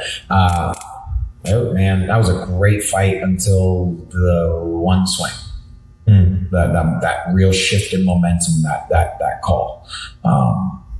Man, but boy, oh boy, it was a good fight. Was it a shift in momentum, or was it Elijah going to the next gear that Jack couldn't go to anymore? I think it was the shift in momentum more than the gear shift. The one thing that I will say was that there was a mental hiccup in that piece, because the point that I'm talking about was there was a really close call where Jack extended a full side kick and Elijah threw a body jab. And we talk about full extensions and side kicks. And I know Elijah's the arm is as long as Travis's versus my leg. You know, it's the same kind of distance thing. So worst case scenario, probably should have been one each way, but all three judges went to the one side. Jack was kind of what? And he got to the line and they said go, and Elijah took right off. So which would have been a 2-point lead for Jack, or a 1-point lead if it gone one each way, turned into a tie, and then boom, boom, and then now I'm down one. What's Jack's nickname? The Iceman. Why is it called the Iceman? Because he don't do that. So uncharacteristically, he kind of did a dang it, what is this? Boom, boom. Oh crap! And then now he had to play catch up. And I think what you're saying with the reaction time and the half a step and the half a second, playing the catch up game looked where it started to go downhill. It looked like that, but I looked at it even when it was. I know what you're saying. Yeah, I still thought it was like. It's like I just had a feeling of how it looked that Elijah was. Some people they fight and they don't look good, but they still win. Yes, but at this time I was looking at it like Jack can still win, but it looks like Elijah should be winning this fight. Like it just felt like it was more at his tempo. It was more at his pace. A lot more jittery than normal. Yep. It just kind of felt like it was Elijah's type of fight. Man, it just, and I have to go back and watch it again from a streaming standpoint, because being in the moment, you're kind of in the moment. And, for me as a teammate, come on guys, let's go Stars, one of them deals. So, it was kind of a nerve-wracking thing. I'm, selfishly as a long time teammate of 10 plus years. Yeah, I in my heart, I said the same thing. I was like, come on, Jack. But it was, they had two great fights this weekend. Elijah got the nod in both of them. One very small nod and one the finals nod, which was a bigger nod. But again, that comes down to being down, having to chase. Do you just give up and be patient, try to get that one, or do you kind of go? And, when you go, you run into things, and we all kind of know how that works out. And then that was it. And we had the ladies finals, and the headbutt, which broke my heart. Yeah, I thought Lily was gonna pull that out. I did too. That broke my heart for her. Like I was sad for her. Yeah. We had a bunch of there were quite a few American juniors that went out there. I saw Sean took some pictures. Sean that's my fault. Yeah, Sean Dillon, I brought a couple of kids over there. He got that one tall kid that got a cannon of a leg. This kid got a leg. I was like, it looks like some of them did pretty well. Yeah, they did really fought well. Java and his kids and family went. Troy was there. Troy Benz was there. His wife did not. I don't think she competed. They brought the baby. And I was cool, like, getting over there and getting to see people and doing the, 90% of the America versus everybody else. Yes. That was kind of cool. And, as how was the after party? It's okay. To be honest with you, we didn't really go. Like, it was so, well, I mean, think about it. Me, Jack, and Raymond are all married and old now. Jack and I have kids. Mm-hmm. Raymond already has a kid, but you know what I mean? That he's married now. So we basically had Kevin as the only single guy and Hugh. So like we didn't go up to the young kid party very much. We went up there and we saw it, and Nick was slaying with the DJ and he did a great job. The light show was awesome. The crowd was good. Ant was on the MC and hyping it up and everything. At the Americans. Yeah, Ant was on the MC. Ant was on the MC. Yo, go Ninja, go. Wow. So no, it was a cool time. It was just at our point in life, like you're old. We're old. Yeah, bro. it was not the same. I'm not going up to the after party going. Were you out at the bar? The 17, 18, 19-year-olds. Did you hit the bar? Yeah, we hit the bar a little bit. Okay. Yeah. We sat down there and had conversations. We intermingled with other teams. We were making business moves. Like, old. Yes, you're old. There was no bailamos out there. You know what I mean? I'm old. I remember. We didn't know Millie Whopping and whatnot. Yeah, I remember the parties. We sure did. Well, we remember, phasing out of the parties. I remember those. Like, all right, this is. I mean, there were a couple of cats that was still out there partying. I'm sure they were, but we don't do that. We don't put in gossip or anything like that. All right, so what time we at? 1:16. All right, here we go. He said he's gonna ask me stuff. Yeah, probably a pre-frame. Yeah, no. Hold on, man. Let me see if there's anything that is worth me talking about. Oh, I do have this. I don't like the money. I don't like that money. You talking about you don't like the way they did the money? No, I did not like that. I did not like that at all. I did not like that. If Jack had won, he would have got 500, and Elijah won because he won the division. He would have got 1,000. I did not like that. No, I just make it $1,000, man. Like I don't get that extra bonus thing that you. Well, okay, so I'll tell you why they're doing the bonus thing.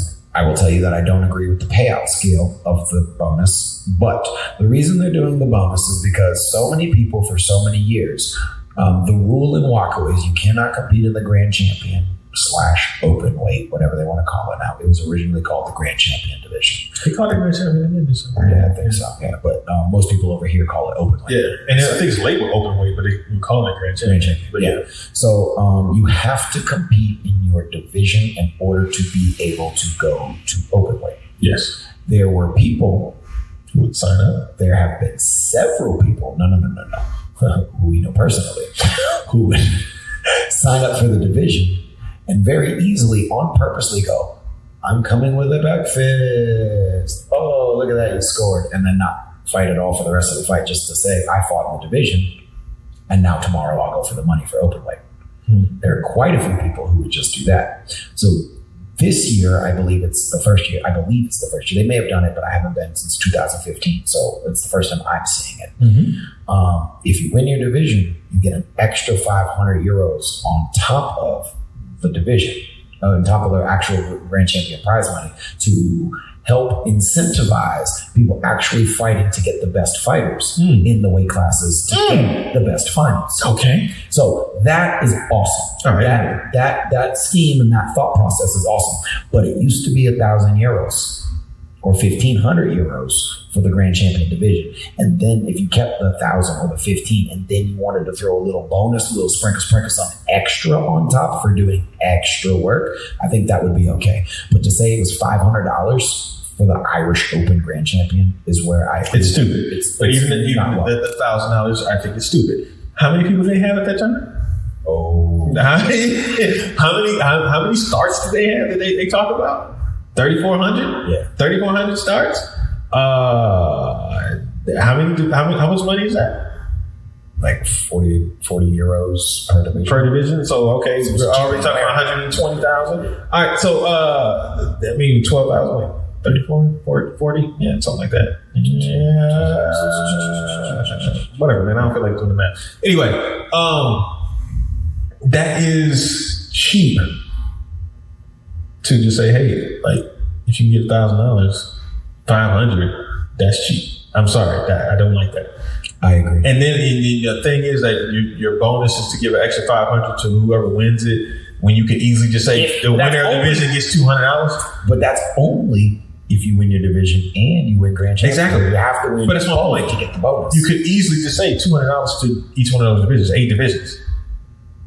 Or you can do $100 to each division to win. It doesn't really matter. Like, you know what I mean? Like, that's $800 coming out of your whatever amount of money. It's going to bother me. It's really going to bother me. It's going to bother me. It's going to bother you. Yes, it's going to bother me because I'm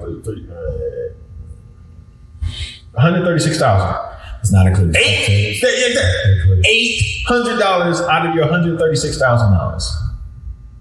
Like, dude, like that's not a lot of money. If you want to incentivize people to win your division and compete in your division, give away $800.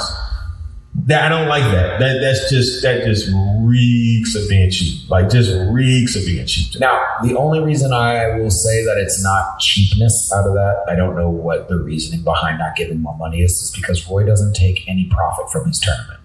Everything that so you shouldn't care about profits and just give the money away. Right. So, but in Europe they don't really do that as like that. Like. But you're trying to, but that's what I'm saying. Like, why are you trying to incentivize them with money? Yes. I get it. Like, this is the first time they're really doing something like that to try to figure it out. And now, because they've never had a dip in, it's consistently been growing. So with a little bit of a dip, you kind of figure out how to get that. How can we? Well, maybe if we don't give them the full money and we tell them they can only get the full money if they do both, maybe that'll talk them into doing it. And again, their mentality in Europe is a lot different than ours is. So I'm not saying it's right or wrong. I'm not saying it's a good idea or a bad idea. I definitely think that the €500 for Irish Open World Champion is a little weak. Yes. I do agree with that. Yeah, I didn't even if they said I don't even like the setup of, hey, this person get 500. But that person, since they beat you, can get $1,000. I get it. Twice. Yeah, I get it, but at the same time, I don't like it. I don't like it. In an essence like that, obviously our teammates aren't going to do that. They got too much pride. Wouldn't it be smarter for Jack just to let Elijah win and then say, hey, we'll split that give me that extra 500 and just split it and get 5 and 5? Yeah. Now, this is not at all what happened. This is not the case. But logically, wouldn't that be the... Oh, no, you could tell they weren't trying. They were trying to win. They fought. They were trying to win. You could tell that. So, but isn't that kind of the way that is? You've seen it. We've had people do it several times. Go up there and play fight because you have to fight to get the money. I don't care if your teammates are not. Yeah. They made it out to where I honestly thought they were going to redo the shuffle and have all that Jack and Elijah fight first in the first round. And then Hector and Richie and then the 2 winners. That way you would potentially get the 2 teammates because Jack and Elijah were in the finals and they did not bring them to the stage as the final 3 fights for the Saturday night finals. Yeah. They only took 3-point fights and Jack and Elijah was not one of them. Yeah. Because they was teammates. They're like, and they were supposed to be on team and we were supposed to do the team fight. We didn't find out until the team fight until about as we were leaving, as we were walking out of the event to go back to the room, get food and square up for the nighttime shows. That's when we found out. We thought as all of Friday night, all of Saturday day, we had it on. We're going to fight Saturday night. Okay. Yep. Oh, wow. All right. What you got?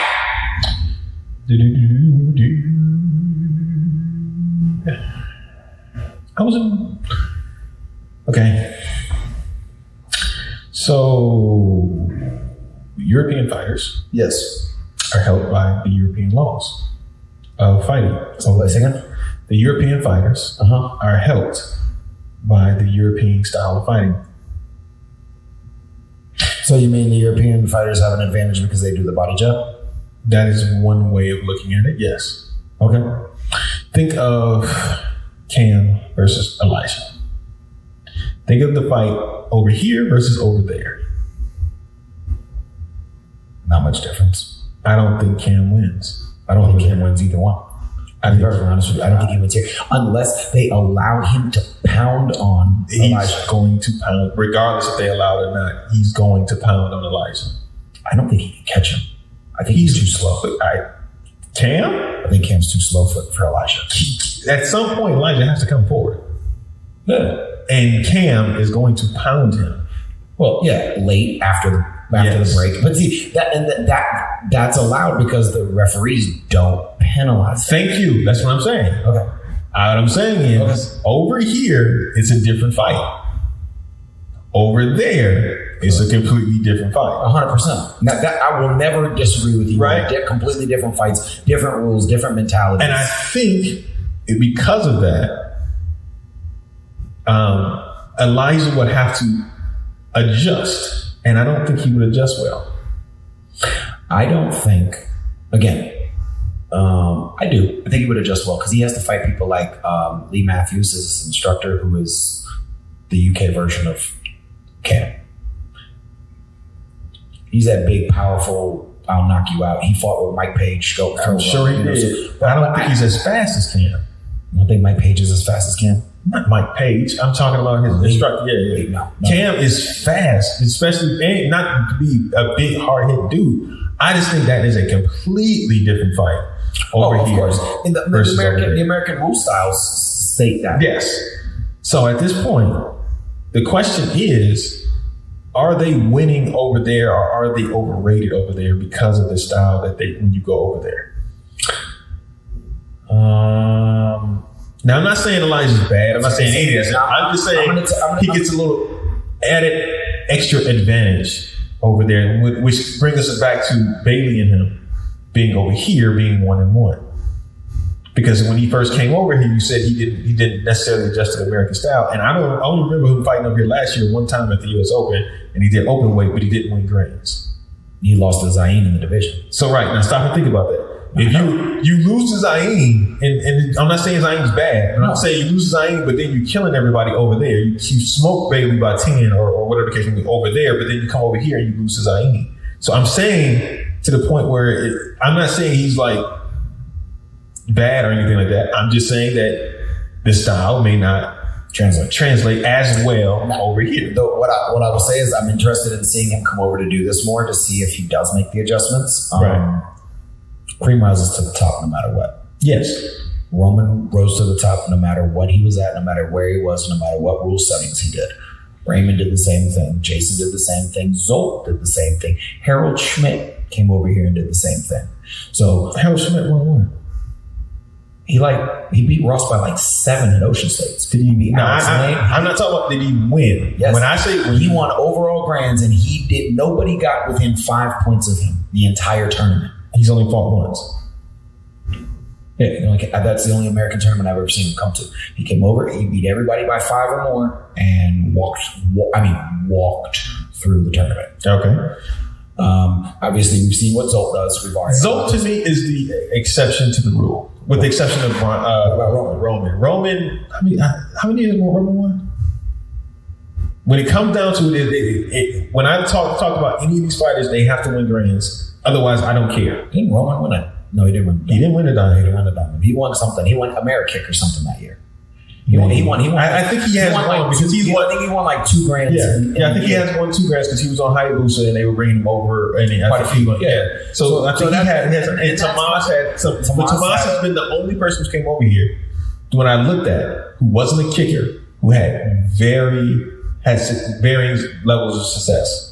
And he only won diamonds. He won diamonds, and I don't think he's won any other tournaments, did he? I don't think so. He might have won Ocean State or something, heavyweight grands, but like something like that. But yeah, no, he didn't have a ton of wins. Right, he did. No, no, I agree. Right, to me, Zolt is the exception because he did a consistency, and I look at that. When people talk about Elijah, I'm like, I just want to see him do it over here. Like if he does it over here and he does it consistently over here, I'm fine with it. Like, but you can't win the open weight and then lose to Zayn in the division, and then for me to just say like, yeah, he's best out. Like I can't throw that at him yet. Like I hear you now, and like you're saying about the Waco guys, they have their guys who they kind of automatically score for. NASCA automatically does the same thing. Yes. So now when you have a Walker guy who they don't know versus a NASCA guy who they usually give love to, yes, it's automatically going to be an unfair advantage over here for our guys versus it, like you say, the unfair advantage. But that's why I say Zolt is a different class. That's why I look at it rhymed, all right, but it didn't. No, but Zolt is a different type of guy. Like, well, you could say Zolt is the GOAT of Europe. You can start putting that out there because he's done it on both continents.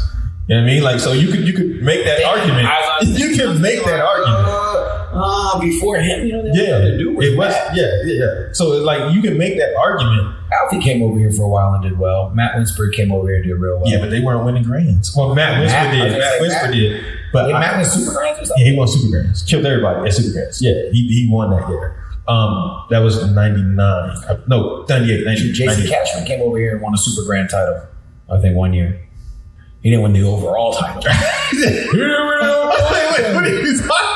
No. But yeah. You know what I mean? Yeah. But that's where I'm at with it. So and I think about the same thing when I say Americans when they have to go over there and adjust to the rules because the winners can win anywhere.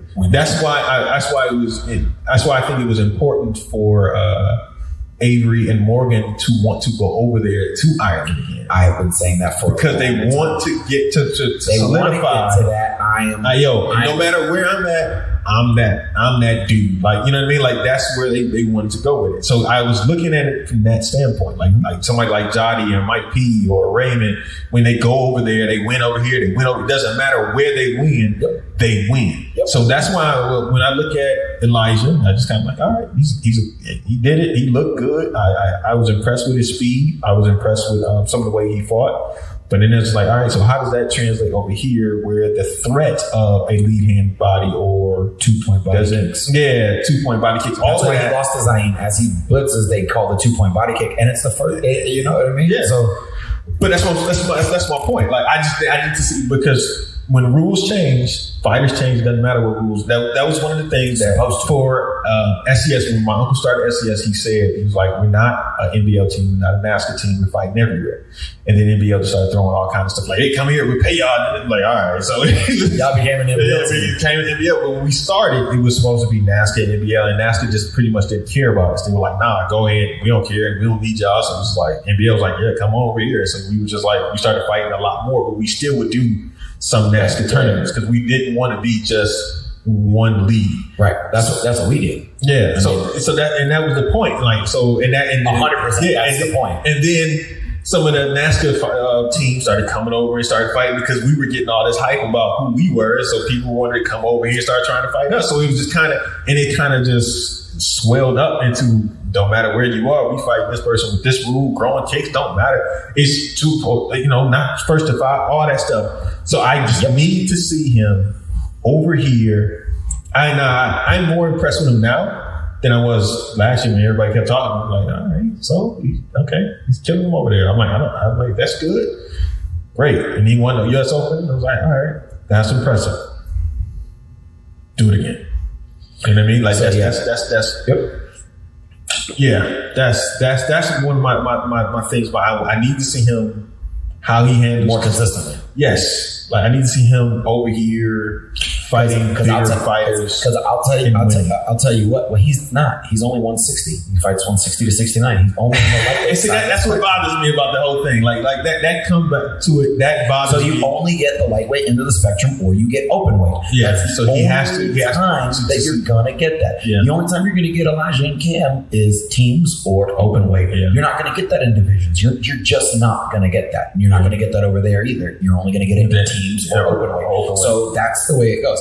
Honestly, I don't know how Cam would do over there. I think he would either get disqualified for hitting way too hard, yes, or he would get caught with the body jabs and lose. There's a lot of American fighters who do great over here that would do trash over there. Yeah, it's interesting. I know he wants to go over there and he wants to fight. I want to see him. That he can fight anywhere. Yeah. So me and him had a conversation about that. And it's not that I don't think he can. I for 100% for a fact know that he can. Yeah. Right now, with what I'm seeing out of his game, I don't see it translating well in Europe. I don't see it translating well in Wako style. They don't call the chop back fist. They only call it back fading away. They don't call how he steps in and chops down the back. They're not going to call that. And every time he lifts his hand up like this, somebody's going to hit him with a body jab. So he's going to have to instill a fear of God in them, depending on how hard he hits the dude, and they hesitate that little half a second. But I'm going to tell you right now, Walker will disqualify him. And that's my fear for him. I have been disqualified many a times, and I'm not as big and strong and hit as hard as Cam does right now. And that's my fear for him going over there. But that 57 kilo Russian that I fought doesn't feel that way. Well, I'm just saying. I'm just saying, like, no, I get it. No, I understand 100%. And again, that's our guy Ross went over there and couldn't win. Yes, and Ross is one of the best to do it over here in the last quite a few years. Yeah, so he couldn't go over there and win. Yeah, but that's where you get to that point. That's where you get to that point where it's like Raymond, it's Jotty, it's Mike P. It's my uncle. It's like it's certain levels. You like you like all right. So and again, in order for you to be in that conversation of one of the all-time greats, in which a lot of these people have said they want to be, including Elijah, you have to be able to do it in multiple areas. Now, do you think Bailey's one-time Walker World Championship win puts him in that level over there? No, because I'm curious because I think Bailey's the truth over here. Yes, obviously over there he won his division, he won his weight class, and did not do rather well. I look at it from the standpoint that Bailey's 18, Elijah's 18. Elijah has been over there fighting for his, and he's been losing, but now this was his first time winning the Irish Open. Am I correct? Yes. And so now, but prior to that, last year he had that breakout year where he won 10 open weight titles and everything like that. But prior to that, he spread his whole Wako division. Right. And so he's building, he came over the hump to start winning over there. Bailey just won his first diamond, right? And he had won his first, he was saying that he won his first one at 16. Yeah. His first Grand Championship was at 16 years old. National Grand Championship, which is insane. But winning that, and then it's like, okay, I'm assuming, I know he's won some open weight, I think. I don't know if he's won any open weights. I don't think he has, to be honest. Right. So for me, I'm looking at him to the standpoint of, yeah, you're great at lightweight. Yeah, I'm like, but I'm looking at him like, I look at it like, okay, you're 18. I'm not putting that, you're 18. When you, sooner or later, it's going to click for you, probably like maybe 19, maybe 20, maybe 21. Maybe whenever it hits, you get into that ride of 10 straight. You know what I mean? I'm just looking at it from that standpoint. So I'm not ready to put him in that grand. I'm like, all right. So, but they're the same age. Yeah. You won't do that with Bailey, but you'll do that with Elijah? Because he's already crossed the threshold. Once you cross the threshold and start looking, I'm like, all right, now... Where do you go now? Like, okay, like this. So now my only reason thinking is, do you do that for Bailey because he has the diamond and he has the Walker World title? Do you do the same thing? Is he on there? I don't know. Or is he right at the threshold? He's right at the threshold. Like, and I'm looking at him like, okay, all right, you've gone over to Bristol, you didn't win. You've gone over there to Ireland, you didn't win. I need to see that, but I also need to see you win open weight over here. You have to win both areas. Like, you won the lightweight. You've conquered that now. You've conquered that. You've done the lightweight thing. And now I need to see you do the open weight thing, because otherwise I would have preferred you to win overall grand, but we can't do that. So overall grand. So now I'm just looking at it from the standpoint of open weight. So you got to win open weight. So how is he going to win that open weight and overcome it? So I'm just watching. I'm not putting any, I'm just watching. If you want to, when you talk to some of them, they say they want to be known as one of the greats, and to be in that conversation with like Nasty and Anthony and Raymond and Mike P and Ted, who have done things across in every ring, you got work to do. And you can win. You can be, I hate that, but you can be like Jack, who's won compete multiple times. But when you get to that, you haven't crossed that threshold and you're right there. You know what I mean? Like you've had a great career, but there's something that's missing that you're right there for. And to be honest, 99% of people don't have that. It's like, when I look at it, I don't want to say it like this, but it's like a Alex Lane type thing.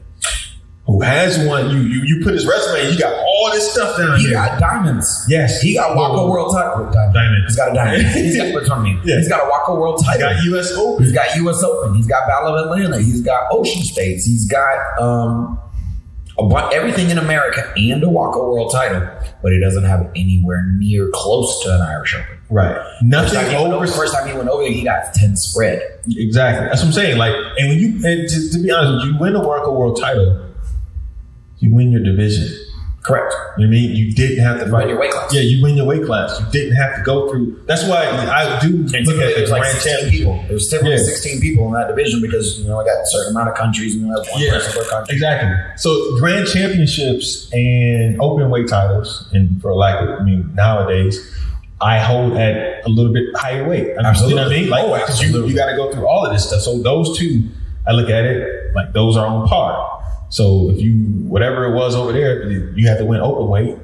You need to win an open weight over there to be solidified. You have to win over here. And not to mention you have won, let's be honest, like you can win a diamond or you can win a US Open or you can compete or whatever tournament it is. But if it wasn't over one of the main people, it taints it a little bit. I ain't mad at you. I mean, it's like somebody winning like Super Grands and nobody was in your division. I mean, it is what it is. You won Super Grand, but you got the belt, but it's like a fight. Yeah, exactly. Who did you have to beat to get through that? That plays a part into. Now for me, one of the that's the biggest factor. I don't care if you have an overall grand. Who did you beat to get there? I beat so and so. So what? Yeah.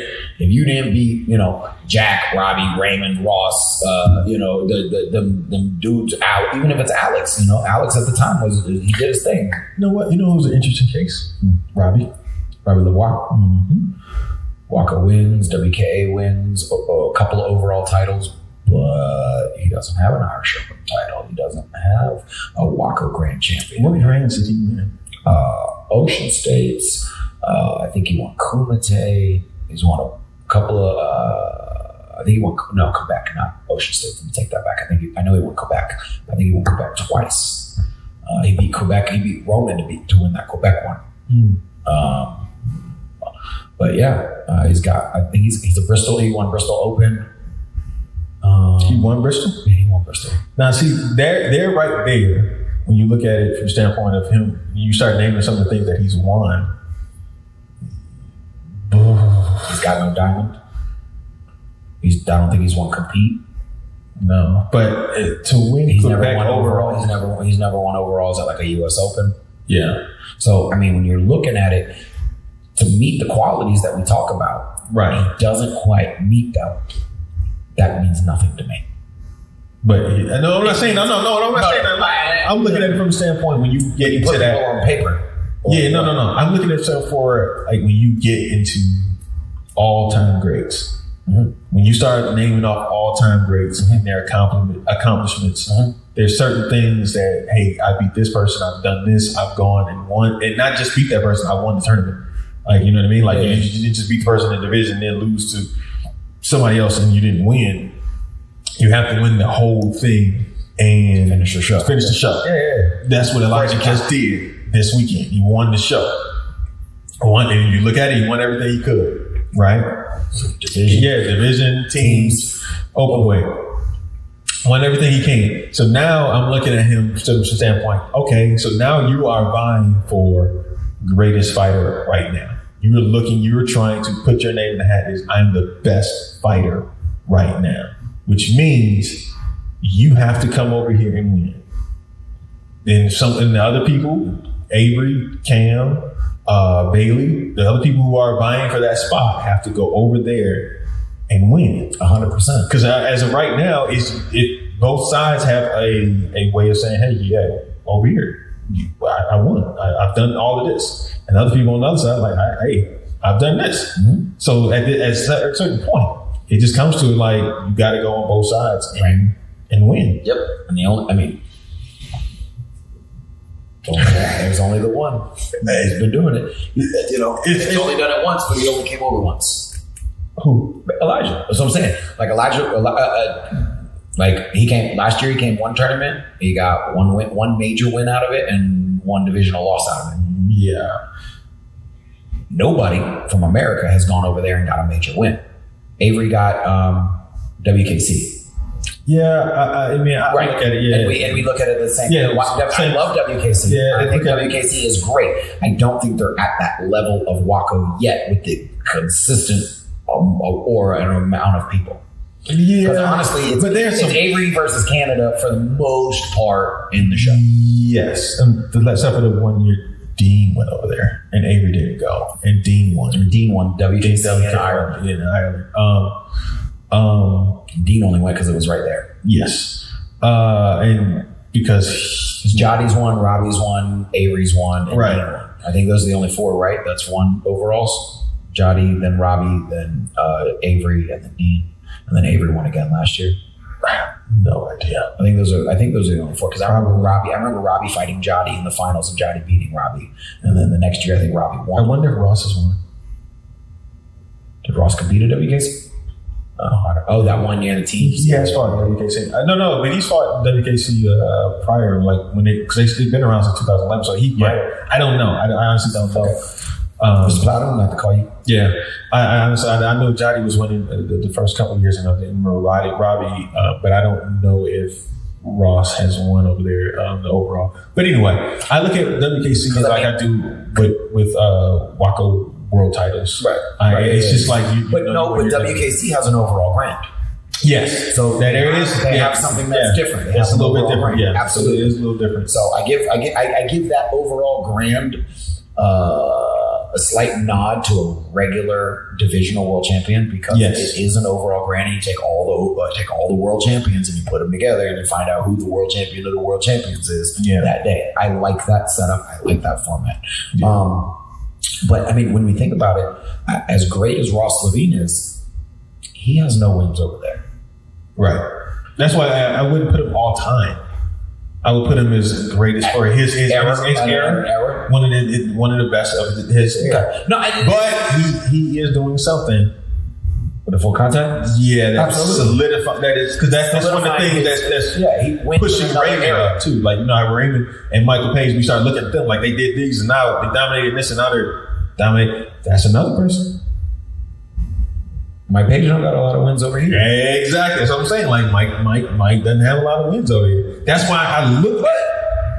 Yeah, Mike's only come over here twice. He only did two. He did Ocean State that 1 year, and I don't remember who he lost to. They didn't do well in teams. It was him, Svanko, and somebody else. Because I wanted him. I wanted him because he had beat me at Ireland a couple months prior. I wanted him bad, boy. I watched my fight with him to get to the Final Four a couple of years ago. I'm so mad. I still want that fight. I'm still mad. I wanted him so bad. But so he's another one. That's why I look at Zolt like, and then I look at Roman, I'm like, okay. He didn't win as much as Zolt. Exactly. He didn't do as much as Zolt. Exactly. So he could have or could he have not have. We'll see. It's just time. So it's just kind of like, all right. But Zolt, as far as the Europeans who've ever come over here to America, none of them have done what Zolt's done. Exactly, and that's my point. Like that's why I just look at Zolt as being a different animal. I don't. That's a different animal. I'm on your side. Now, whether or not we're talking about right now, who's the best fighter? Depends. It depends, but at the same time, I'm biased. I'm flat out. I'm biased. Okay. I'm a bias. Number one, I'm always going to cheer for my family first. No questions. Number two, I'm always going to cheer for Americans. Number three, chances are I'm always going to, I'm going to vote for black. I'm going to cheer for black people. I'm sorry. It is what it is. All right. Like, I'm not going to sugarcoat it. Yes, I'm going to, I'm going to cheer. Unless I am like super cool with somebody else who's not, and then you find out, like, I'm cheering for my boy. But If it's just two people, I just like, all right, come on, black person. It is what it is, man. Like it's like, all right. I know people gonna be like, "What?" You say, like, yes. I'm sorry. It is always been on black. Yeah, like I got a shirt that says I'm cheering for everybody. I root for everybody black. Like, yeah, this just is what it is. But just like the Hispanics, the Latinos, it's Hispanics. They start cheering for each other. Like, yeah, like it is what it is. Bro, like, listen, it don't matter if you from Puerto Rico, Mexico, Venezuela, Colombia, Uruguay, but they don't care. They cheer for them. Like, yeah, I get it. I'm not mad at it. Like, all right, yeah, you like that person. You have some commonality in it. I don't get mad at that stuff. Nope. But with that being said, so I look at it. So when we start talking about all the different fighters and everything like that, I just look at them specific, different from who I'm cheering for versus who I think is necessarily better. You know what I mean? Okay. You know what I mean? Like, yeah, I understand that. Like, all right, this person's better. That's why it's interesting because I don't know. Avery's very technical. Yes. And so he will make these adjustments in the middle of the match. So I don't know how his response with him and Elijah will go, like, to be honest with you. Because Elijah is smart and then Elijah's fast. But Avery will be able to read. At some point, Avery starts to pick up and starts to catch his timing and read the person. Now, you know what I mean? Do you think he would do better with the 2 2-minute rounds or a 1 2-minute round? I think he would do better with 2 2-minute rounds. I think he would do better with the 2 2-minute rounds. Because I just think, it once again, depending on where they're fighting, because Avery has the L guard, and so that the lead hand may not necessarily work as well. So then you have the jump fading away back fist, where Avery keeps his hand a little higher than most people. And he will throw the reverse punch first and keep that and try and do that way. So then it comes to the point where So it'll be a little bit different. So when he's fading away, he's going to be watching and trying to check for that particular point. And then it becomes to, is the judge going to call that, or if the judge not going to call it? And it's a very technical fight. Avery's a lefty, right? Yes, he fights on the left side of the front. That makes the fight a little more interesting. That's what I'm saying. Like, it's an interesting fight. Elijah's a lefty. Yes, and it's a very interesting fight because he's going to be jumping and fading back to his left. Avery to the high guard side. Yeah, so he's going to that side. So it's interesting. Well, it's an interesting type of dynamic. So that's why I'm like, I would like to see that on both comments. Yes. Which is mad. I was mad that he didn't get that this week. I was like, oh. All right, so he didn't get that this week. That's what that, and like, again, we talk about how amazing, absolutely amazing Morgan is. Yes, absolutely amazing. She has that little niche by not getting over there. Yes, the same thing. Yes, some of our best of all, some of our classic Americans who we would say, oh, they're one of the best in the world. They are the best in the world. Don't have that world level experience out at those events. Not, and I'm not saying Irish Open has to be the one. Austrian Classics, best fighter. The Dutch Open, there's Guatemala has one now that's getting pretty big. Mexico City's got a Waka qualifier that's getting pretty big. There's one in Brazil every year that gets you to the World Combat Games. There's a ton of them. It's interesting. I do want her to go over there, and because I think the women outside of America are head and shoulders above the women in America, with the exception of Morgan. Yes, they are. I think Morgan, and they're just smart. I think Morgan can go anywhere and win with her talent level. Yes, I just want to see it. Yes, I just want her to do it. That's all. I just want her to do it, and that's what I just want. I think she will go over there, and I think she will win. Yes. I just want to see it to end that, to put the feather in the cap. Yeah. To just now there is no question. But again, now she's going. There's no Henrietta Nagny. There's no Lulu. There's no Gloria DeBee. There's not a lot of those women out there now. Bev is gone. Because who was the girl who came over here and won American? Natasha. Was that her name? Natasha Baldwin used to be Natasha Walker. She was there. She won both her divisions in light contact. I thought it was somebody else. I think it might have been Elise. No, not that year we were talking about. Natasha Walker. The year that won everything except her ACL. She was fighting the girl who ended up winning the tournament, but Morgan was beating her. It might have been Elisa. I think it was Elise. Elise Corral, but she's from Canada. Okay. Elise from Trevor's School. She's a United. I thought she was somebody else. I thought they brought somebody else over. Evelyn. Might have been Evelyn. Neves. Yeah. Names or something from Belgium. I'd have to think. I don't know. I didn't pay too much attention. Yeah, I remember when they were bringing all over the Europeans because they brought Timmy and Tully and Roman. And Morgan threw her tore her ACL out and she was winning the fight like easily. And so I was like, okay, this is what it is. And so I was just waiting for her to go over there and do it. And personally now when you talked about who was in the finals and everything like that, I just kind of just like, she smashed up. Yeah, just the whole thing, the names of the people you said. And I was just kind of like, she would have won the Irish Open, but I still wanted her to beat those other girls who are supposedly the truth. The bigger name from Walker that we were talking about for the last few years. That's who I wanted her to beat. But other than that, I just kind of would have, because of the way that the other one fought her, I would have liked to see her fight Lulu a few years ago. 3 or 4 years ago, I'd like to see her fight Lisa. I'd like to see her fight Evelyn 2 or 3 years ago. I think, and skill wise, I think she would have beat. I think she beats them. Yeah. But you got crafty women like Henrietta from not Norway. She's from Isfahan, the Hungarians. Henrietta was really good. Anna was really good. There were a bunch of them that were really good that could win at any given point. We rambling on this at 155. Okay. Let's see what we get into. We saved the best for you guys last. I hope y'all listened the whole time because we really got into some stuff on this one. We did. Yeah, we really did. I told everybody I'm rooting for all black people. All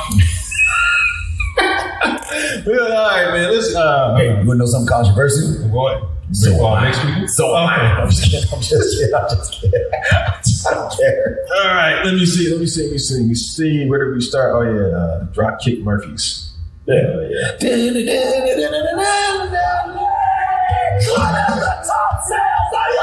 UFC Ultimate Fighter season 1. Yo, wait, hold on. You didn't say UFC. I don't want to get you high. Nope. We got it. I'm sorry. We got to go over this. I'm sorry, people. I know it's long. It is what it is, but we got to go on something. Did you see the article that came out on BJPen.com? Oh, no.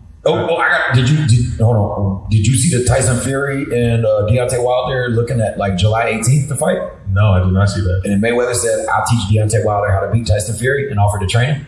Oh, wow. Okay. You missed that on social media. Yeah, yes, I did. What BJPen.com got. All right. UFC fighters vent over low pay while investors score big dividends.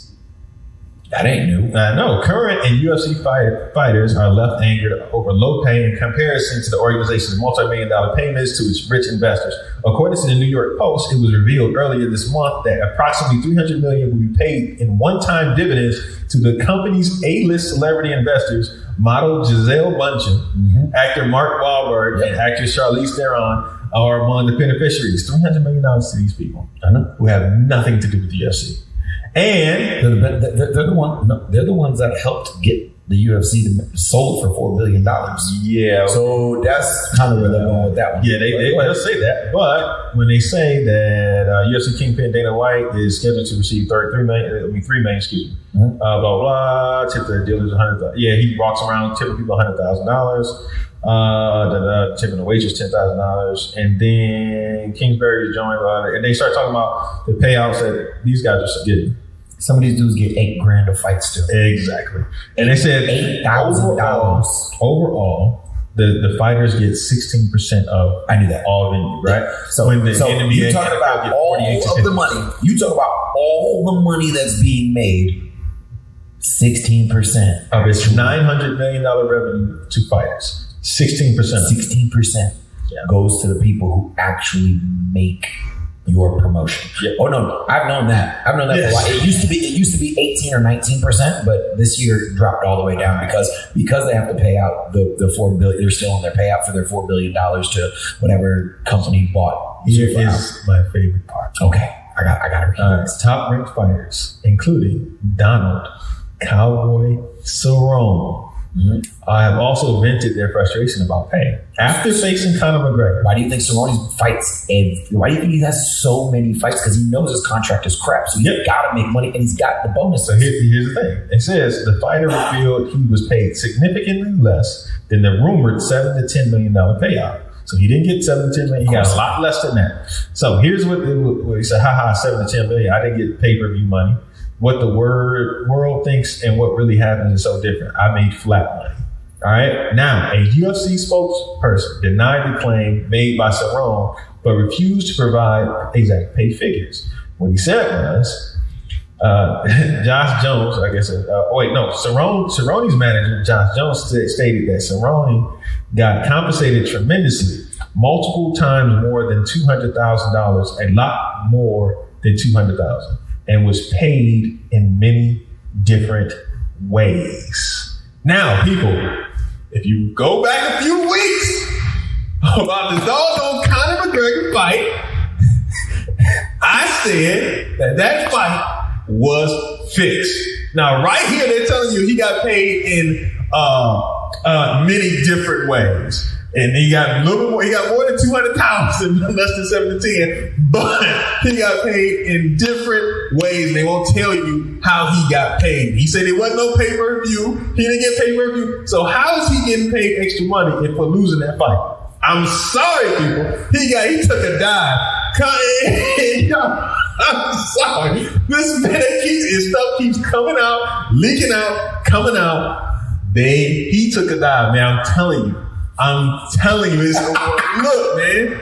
He took a dive. It is what it is. You telling me shoulders don't knock someone out? I'm just telling you. You telling me the Harlem Shake ain't knocking nobody out? I'm telling you, somebody showed up 30 minutes before they had to fight and then made everybody wait so he could just go out there and just throw some shoulders at somebody. Knew he was already going to win this fight. Man, I'm just saying. So, all the people kept saying, no, you know that. Anyway, so that's your great Irish.